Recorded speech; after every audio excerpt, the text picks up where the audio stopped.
عملت معاكم يا حبايبي النهارده صينيه بطاطس بسيطه وسهله بالكفته. يا رب تعجبكم. خشوا الفيديو وشوفوا احنا عملناها ازاي. احلى صينيه بطاطس بالكفته سهله وبسيطه. خشوا الفيديو وشوفوها. السلام عليكم، ازيكم يا حبايبي؟ عاملين ايه؟ ان شاء الله يا حبايبي هعمل معاكم النهارده صينيه بطاطس بالكفته بطريقه بسيطه وسهله. انا جايبه هنا البطاطس غسلاها ومقشراها صوابع، ومعايا هنا طماطم برضو متقشرة. ده لحمة طماطم مع بصل مع فلفل رومي وفلفل حراق لو انت حابة الحراق. ومعايا انا هنا الكفتة. انا جبت اللحمة المفرومة وصبحتها. انا جبت اللحمة المفرومة يا حبايبي، فرمت عليها بصلاية وحطيت لها ملح وفلفل، وكان عندي حتة ليا صغيرة كده عشان اللحمة حمرا، رحت فرماها معاهم وعملتها صوابع زي ما انتم شايفين كده. حطيتها في الفريزر، بطلعها متلجة زي ما هي كده، وبنزلها على زبدة أو سمن سخن، وبعدين نكمل الأكلة مع بعضينا.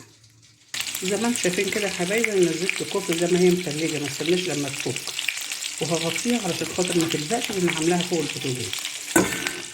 بعد ما تحمر شوية كده هنحط البطاطس. زي ما انتم شايفين كده يا حبايبي، الكفتة بدأت تفك، انزل عليها البطاطس واقلبها مع بعضيها، وبعد كده هنستنى لما تكبر ونحط الطماطم والبصل.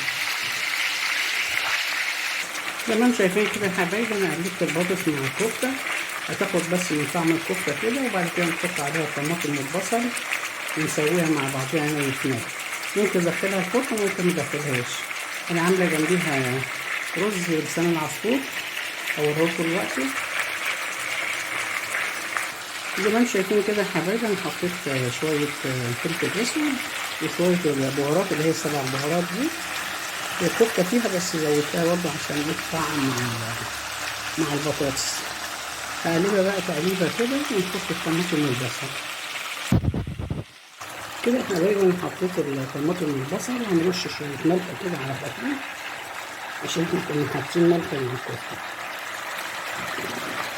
هنغطيها بقى ونسيبها تتمر مع بعضيها كده، وبعد كده نشوف كده يا حبايبي. حطيت معلقة صلصة مش مليانة قوي، وهحط معلقة سكر صغيرة علشان خاطر الحموضة تحت الصلصة. هنقلبهم بقى مع بعض ونغطيهم كده.